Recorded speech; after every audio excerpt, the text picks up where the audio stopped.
Hi, I'm Joey Altman with Pottery Barn, here with a delicious recipe for your tasting party showcasing flavors from around the world. This recipe is a Middle Eastern inspired recipe from the dish baba ghanoush. It's a roasted eggplant dish, and my version has a little bit of molecular gastronomy thrown in for good measure. Now I start out with a basic baba ghanoush by roasting eggplant and garlic in some extra virgin olive oil and then pureeing it.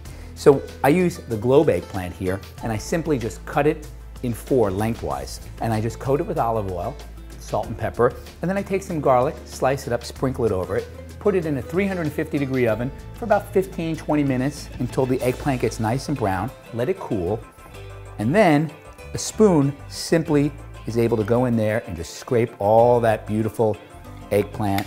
Now I'm just gonna add it to my food processor. I'm gonna add some fresh squeezed lemon juice.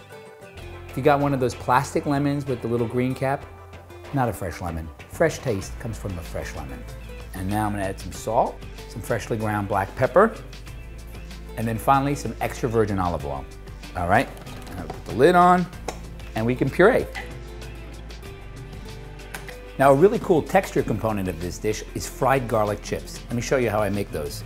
I slice garlic pretty thin on a mandolin, or you can use a really sharp knife, in just slices, just like that, and I poach them in milk just a few minutes just to soften them. And then in a skillet of extra virgin olive oil, about 350 degrees, just want to fry these chips until they get nice and golden brown.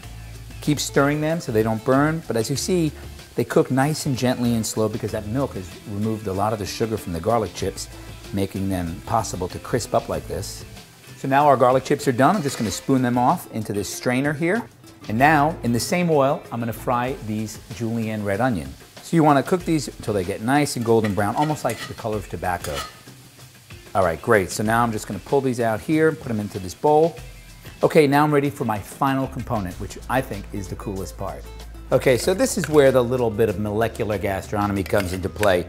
What I have in this pot is some feta cheese and an equal amount of heavy cream that I just simmered for 5 minutes on low temperature until the feta gets nice and soft. And then I just pureed it till it's nice and smooth like this. I'm gonna add just a pinch of salt. Now it's gonna go into our whipped cream canister. Just gonna carefully pour that in there. And just let me remind you, you never wanna go past about 2/3 of the way, okay? You wanna open the charge compartment, place a NO2 charger in there, wait 10 seconds, take out that first charge, and you'll hear a little gas release. That's normal, okay?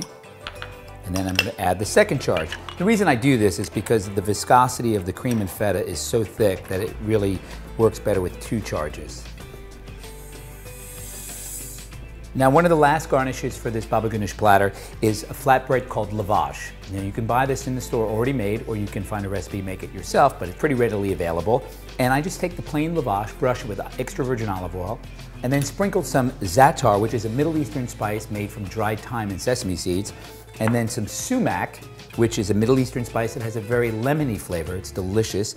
It's not essential, but if you can find it, it's definitely worth using. And then bake it in a 350-degree oven for about 5 to 6 minutes, just until it gets nice and golden brown, and then let it cool. So the presentation, I'm using a Pottery Barn oval platter. You just want to lay down a nice thick bed of the baba ghanoush in the center of the plate. You don't have to spread it out too much, just let it naturally sort of spread itself. And then next, sprinkle some of the crispy onions. And then I'm going to take some mint leaves here, sprinkle those over there.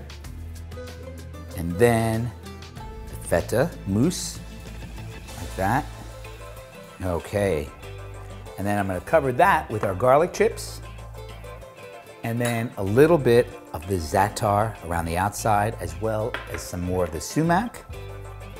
And then finally, the lavash bread. I'm just going to crack that up into pieces and just stick that in a very non-orderly pattern so it looks very organic. And there you have baba ghanoush Joey Altman style for your tasting party. Enjoy.